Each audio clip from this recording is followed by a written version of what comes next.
Capítulo 8. La era de la fragmentación.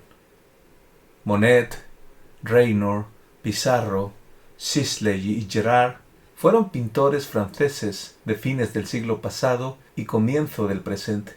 Eran naturalistas como la mayoría de su generación, es decir, realistas que producían el modelo exactamente igual, pero más tarde se hicieron eco a una nueva corriente filosófica en la pintura llamada impresionismo. El impresionismo es pues una corriente renovadora e innovadora, no sólo de la técnica, sino de la esencia misma del arte pictórico. Según los impresionistas, no existe ningún objeto de un color determinado.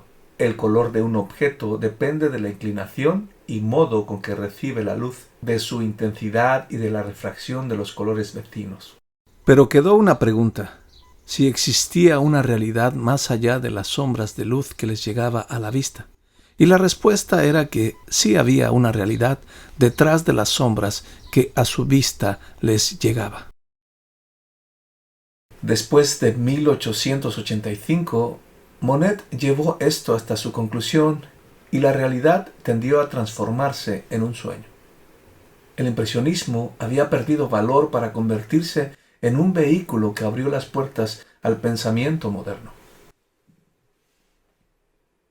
Post-impresionismo. En tanto la realidad se transformó en un sueño, el impresionismo se vio desplazado. Cézanne, Van Gogh, Gauguin, Gerard, etc., fueron unos grandes post-impresionistas que sintieron el problema. Ellos trataron de encontrar realidad de lo absoluto detrás de las cosas individuales. Pensaron que se había perdido el valor de los universales, pero también fallaron. Ellos trataron de representar en sus pinturas su concepción o cosmovisión del mundo. El arte así llegó a ser el vehículo para representar la fragmentación de la verdad y la vida. La falta de significado los llevó a resolver el problema encontrando la forma de regresar a la realidad, al absoluto más allá de las cosas individuales, más allá de los particulares, pero finalmente fracasaron. No estamos diciendo que los pintores estuvieran conscientemente pintando su filosofía de la vida, pero sí decimos que su obra en general, su concepto del mundo, se reflejaba a menudo. Paul Cézanne, 1839-1906. Pintor francés impresionista, autor de naturalezas, muestras y paisajes notables. Redujo la naturaleza a lo que él consideraba su forma geométrica básica. En esto lineaba un patrón universal que abarcará todo tipo de cosas individuales en la naturaleza misma. Esto dio a la naturaleza una apariencia quebrada, fragmentada. El hombre fue pintado también en una forma fragmentada. En su cuadro Las bañistas hay mucha frescura, mucha vitalidad y absoluta maravilla en el equilibrio de la pintura en general. No se trata de minimizar la obra de estos pintores, ni a estos como hombres, pues hay un elevado tinte de sinceridad y sensibilidad. Por ejemplo, leer las cartas de Van Gogh es llorar por los tormentos de un hombre sensible. Tampoco debemos minimizar sus talentos como pintores. Sus obras, sin duda, son a menudo de gran belleza, pero su arte sí llegó a ser el vehículo del concepto que tenía el hombre moderno sobre la verdad de la realidad de la vida. La pintura, entonces, pasó de la unidad a la fragmentación, al igual que la filosofía. En 1912, W. Kandinsky, 1866-1944, escribió un artículo diciendo: al ver que la antigua armonía, que era una unidad del conocimiento, se había perdido, existían dos posibilidades únicamente: extrema abstracción o extremo naturalismo. Ambas, decían, eran iguales. Con la pintura de Picasso, llamada Las damiselas de Aviñón, apareció el arte moderno. Picasso pintó en 1907, y aquí une dos conceptos: la fragmentación de Cézanne y el concepto de Gauguin sobre el noble salvaje. Implantó la forma de las máscaras africanas que eran populares en el círculo del arte parisino de la época. En las grandes obras la técnica se une al concepto del mundo y la técnica de la fragmentación encajaba bien con el concepto del mundo del hombre moderno. Un panorama del mundo fragmentado, un completo rompimiento del arte de la edad del Renacimiento que estuvo basado en la esperanza del hombre humanista. Aquí el hombre está hecho para ser algo menos que hombre. La humanidad está perdida. Hablemos ahora sobre Picasso, de la colección privada de sus grandes obras, en la que aparecen cuadros de otros grandes artistas. Podemos decir, claro está, que ninguna de estas pinturas fue en realidad un retrato, pues es la profecía de un mundo en ruinas. El mismo Picasso no podía vivir con esta falta de humanismo. Cuando Picasso estuvo enamorado de Olga y más tarde de Jacqueline, no las pintó de una manera fragmentada. En momentos cruciales de sus relaciones, las pintó de una manera real, tal como eran, con todo su talento y toda su humanidad. Y cuando pintaba a sus propios hijos, no empleó sus técnicas y presentaciones fragmentadas. Debemos entender lo que estamos diciendo, que la ternura y la humanidad jamás están presentes en el arte moderno. Pero en tanto las técnicas del arte moderno avanzaron, la humanidad se fragmentaba cada vez más. Lo opuesto a la fragmentación vino siendo unidad. Los antiguos pensadores filósofos creyeron que podían obtener esta unidad a partir de una base humana, pero luego se olvidaron de esto, que el pensamiento moderno al aceptar la fragmentación probó ser un fracaso. En realidad un fracaso que la mentalidad humana partiendo de ella misma no puede obtener una unidad de ideas y de vida. Por unidad entendemos que es lo que incluye todas las ideas y todo en la vida, y esto puede obtenerse, claro está, si Dios ha hablado y no ha permanecido silente. Y al brindarnos los hechos que el hombre no encontraría por sí mismos, entonces hay unidad dentro de la cual está toda esta maravillosa diversidad que el hombre puede estudiar y en donde tiene un lugar unificado, ya sea en el conocimiento o en los valores o en la vida. Fue el nadaísmo el que llevó el concepto de que todo es una cuestión de azar, a su lógica confusión de la absurdidad última de todo, incluyendo a la humanidad. Marcel Duchartre, el desnudo descendiendo por la escalera. Duchartre quizá entendió más con claridad y con conocimiento lo absurdo de todas las cosas, incluyendo al hombre, en base al concepto del mundo del hombre moderno. Él llevó la fragmentación aún más lejos. El ser humano desapareció por completo. Él creía que lo absurdo de todas las cosas incluía lo absurdo del arte en sí. La filosofía a partir de Rousseau, Clarke, Kierkegaard, etc., en adelante, han olvidado la esperanza de una unidad de vida y de conocimiento y han pasado a un concepto fragmentado de la realidad. Y luego los pintores pintaron de esa manera. Sin embargo, los artistas, siendo hombres sensibles, rápidamente llegaron a entender cuál iba a ser el final de este concepto, y este era que todas las cosas son absurdas. El norteamericano Jackson Pollock es tal vez el ejemplo más claro al pintar deliberadamente de una forma que nos dice que todo es fortuito. Así que como Pollock creó algunas de sus obras, así sus pinturas fueron un producto del azar. Un momento, ¿acaso no hay orden en estos rasgos de pinturas? Sí, ¿por qué dudar? ¿No es en realidad el azar el que no daba formas a sus lienzos? El universo no es un universo fortuito, sino orden. El movimiento de esta verdad de pintura que se columpia sigue el orden del universo en sí. Este no es lo que estos pintores dicen que es. Toda filosofía humanista en bancarrota, que primero enseñó que la razón conducía al pesimismo, el optimismo solo se puede encontrar en el área de la sinrazón. Esta básica idea se filtró directamente en el arte y luego en la música clásica y después en la música popular. En Francia, Claude Debussy, 1862-1918, uno de los más destacados representantes de la música impresionista, abrió el camino para la música moderna. Muchos de nosotros sentimos una profunda admiración por la música y en verdad la disfrutamos mucho.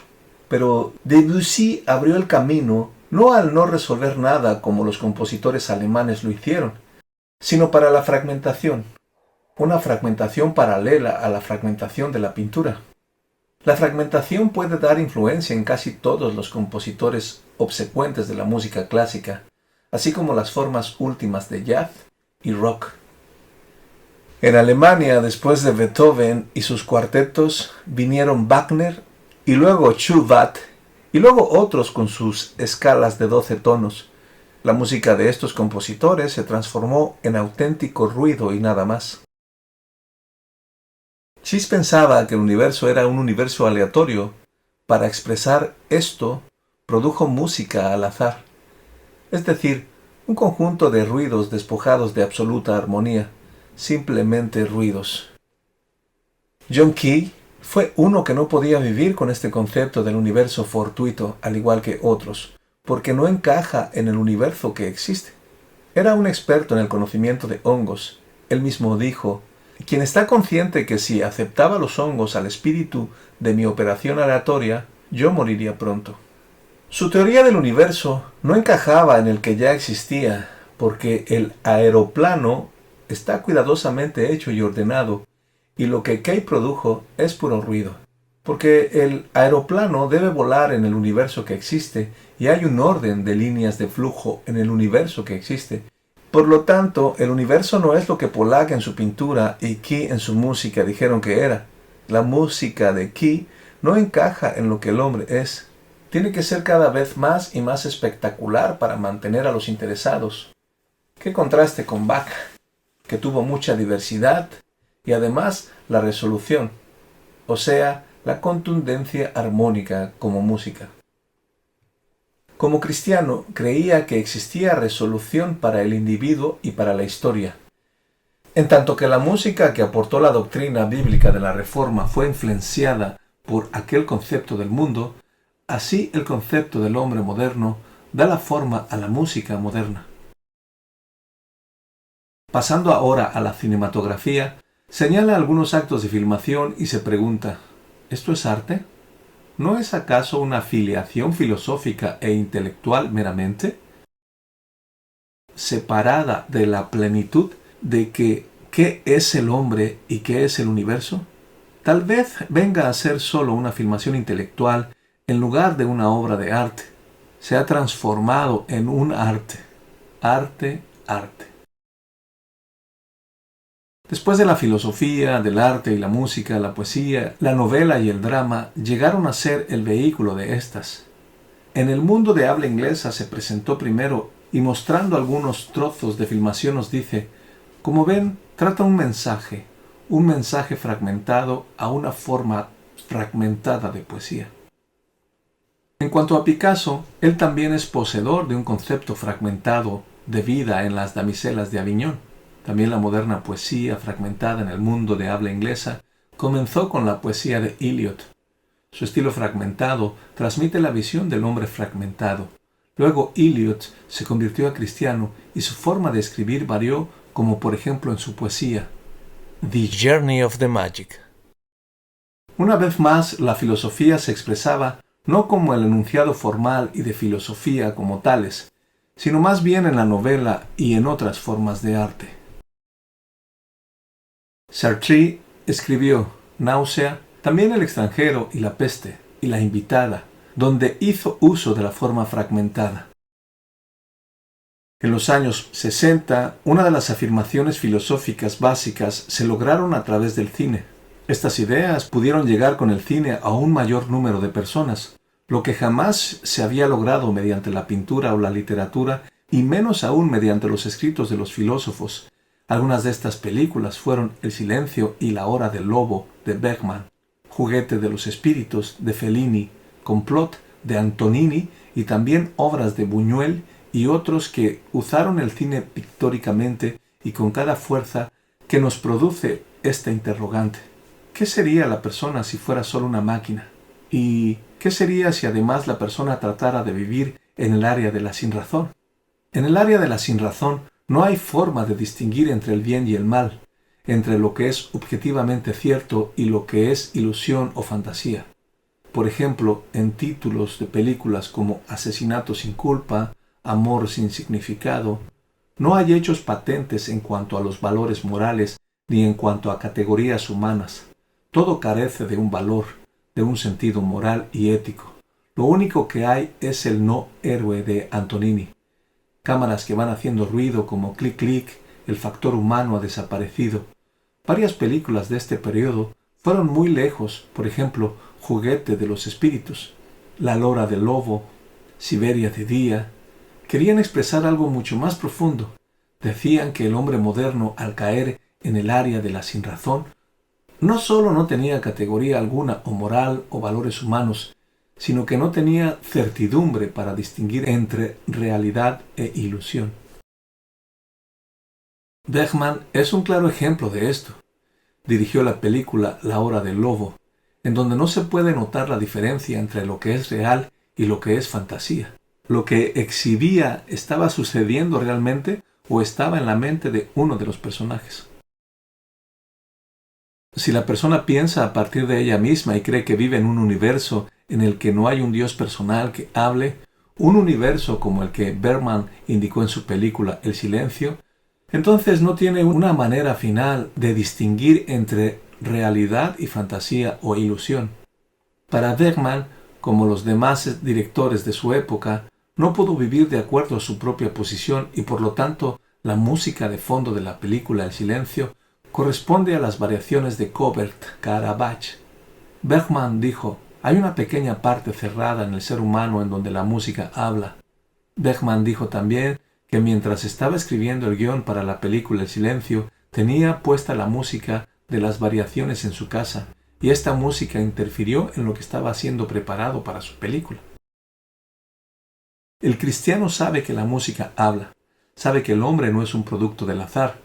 El hombre está formado a la imagen de Dios y sobre esta base es comprensible que la música sea música para el hombre y debido a que Dios ha hablado en la Biblia, no hay entonces silencio y existen verdades concernientes a los valores morales y humanos. Existen categorías las cuales distinguen entre la realidad y la fantasía. Para la gente de la posición humanista esto no es así. De esta posición no hay base para conocer. La cristiandad no es romántica. La Biblia no es romántica. En cuanto al hombre, pues es visto como ser caído, es visto en rebelión, es visto como rebelde contra Dios. Con toda la generosidad de Dios y con todo su saber, tiene, por un lado, el circundante universo y su forma y la masculinidad del hombre, y por el otro lado, el más detallado conocimiento de la Biblia y la revelación de Cristo. El hombre es un rebelde y como la cristiandad no es romántica, no cree que esto se pueda pasar por alto. Habiendo dicho esto, el cristiano no es pesimista. La meta del cristiano es que Cristo va a volver y esta es la solución final. Cada cristiano que en realidad entiende las Escrituras, al igual que cada generación, está esperando, luchando y tratando de hacer todo lo que puede, no solo para que los individuos se conviertan en cristianos, sino para que la cultura sea afectada por los individuos cristianos.